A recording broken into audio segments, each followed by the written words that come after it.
नमस्कार। आज हम दो दिलचस्प मुद्दों पर थोड़ी गहराई से बात करेंगे। जी। पहला है स्विफ्ट, वो जो बैंकों के बीच संदेश भेजने का ग्लोबल नेटवर्क है। हाँ। और दूसरा है जलवायु परिवर्तन से जुड़ा एक नया जोखिम जिसे ग्रीन स्वान कहा जा रहा है। बिल्कुल, ये ग्रीन स्वॉन वाला कॉन्सेप्ट काफी नया है। हमारे पास एक तो स्विफ्ट की समीक्षा है और दूसरी एक किताब के कुछ हिस्से हैं जो केंद्रीय बैंकों के लिए जलवायु जोखिमों पर है। तो चलिए देखते हैं।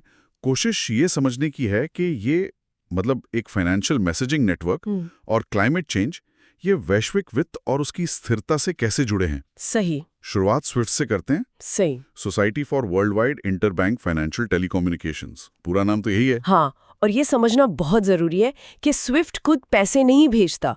ये सिर्फ एक सुरक्षित मैसेजिंग सिस्टम है बैंकों के बीच। अच्छा। 1973 में शुरू हुआ था ब्रुसेल्स में। तब सिर्फ 239 सदस्य थे। और आज तो देखिए 11,000 से ज्यादा संस्थान हैं। 11,000? हाँ। 200 से ज्यादा देशों में, और रोज लगभग 4.5 करोड़ संदेश, 4.76 करोड़ 2023 का आंकड़ा है ये। बाप रे। और ये एक तरह की सरकारी संस्था है, राइट?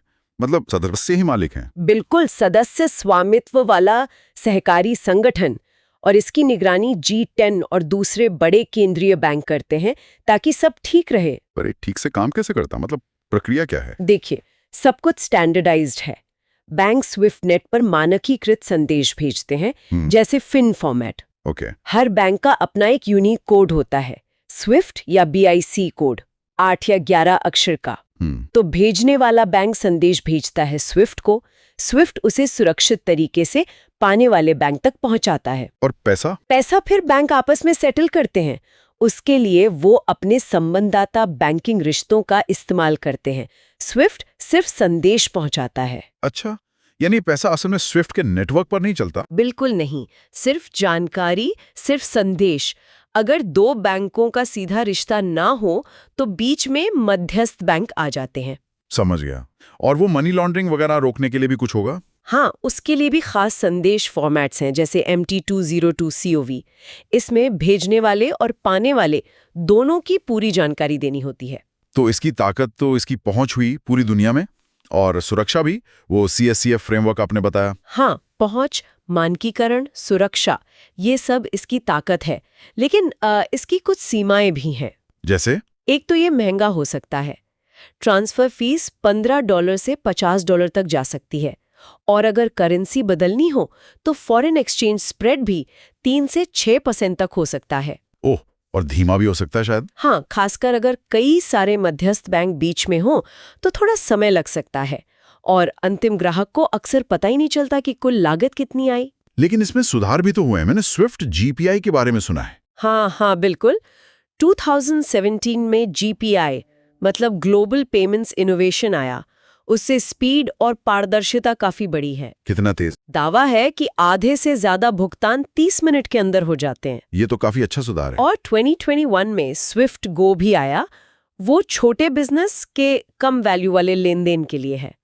भविष्य में तो वो सिर्फ मैसेजिंग से आगे बढ़कर लेन देन प्रबंधन सेवाएं भी देना चाहते हैं। लेकिन इतने बड़े नेटवर्क में जोखिम भी तो होंगे। साइबर सुरक्षा एक बड़ा मुद्दा होगा। बहुत बड़ा। 2015-16 में कुछ बड़े हमले हुए थे। वो बांग्लादेश बैंक वाला मामला याद है? हाँ, सुना था। कितना पैसा गया था उसमें? $81 मिलियन। हैकर्स ने नकली स्विफ्ट संदेश भेजकर पैसे निकाल लिए थे। 81 मिलियन? बाप रे। हाँ, वो बहुत बड़ा झटका था। उसके बाद स्विफ्ट ने सभी सदस्य बैंकों के लिए सुरक्षा नियम बहुत कड़े कर दिए, जिसे CSCF कहते हैं। और इसका वो भू राजनीतिक पहलू भी है ना, प्रतिबंध लगाने के लिए इस्तेमाल होता है। बिल्कुल। किसी देश पर प्रतिबंध लगाना हो तो उसके बैंकों को स्विफ्ट नेटवर्क से बाहर कर दिया जाता है। ये एक ताकतवर हथियार है। यहीं पर बात और दिलचस्प हो जाती है।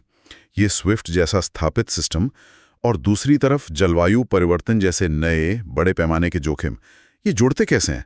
ये ग्रीन स्वॉन क्या है? ग्रीन स्वॉन, देखिए, ये उन वित्तीय जोखिमों के लिए इस्तेमाल किया जाने वाला शब्द है जो जलवायु परिवर्तन से पैदा हो रहे हैं। अच्छा। ये ऐसे जोखिम हैं जो अभूतपूर्व है, अप्रत्याशित है।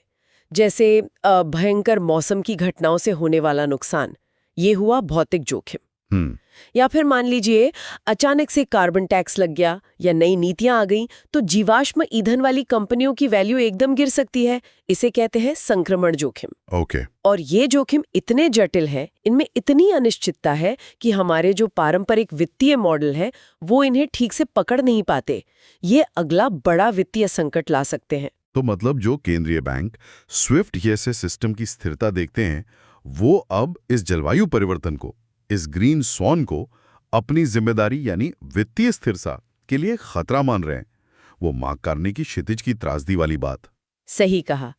केंद्रीय बैंक अब इसे बहुत गंभीरता से ले रहे हैं।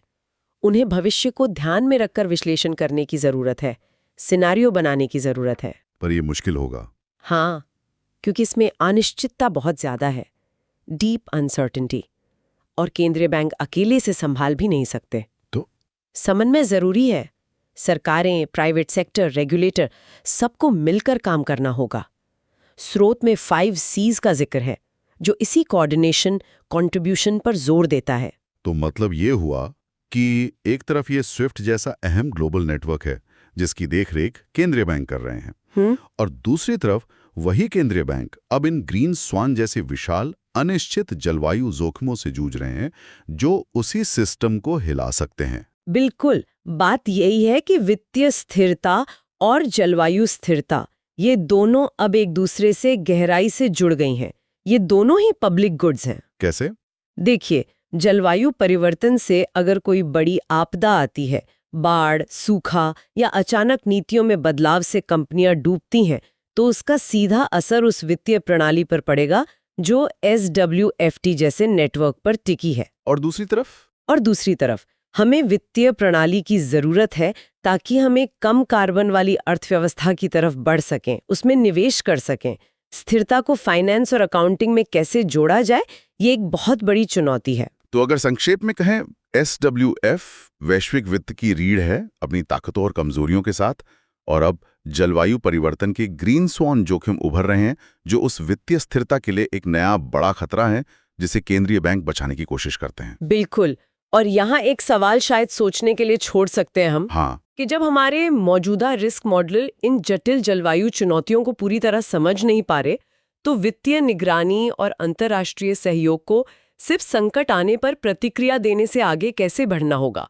मतलब इस गहरी अनिश्चितता के बीच वास्तविक लचीलापन, रेजिलियंस कैसे बनाया जाए, इसके लिए किस तरह के नए तालमेल, नए कोऑर्डिनेशन की जरूरत पड़ेगी, ये एक बड़ा सवाल है।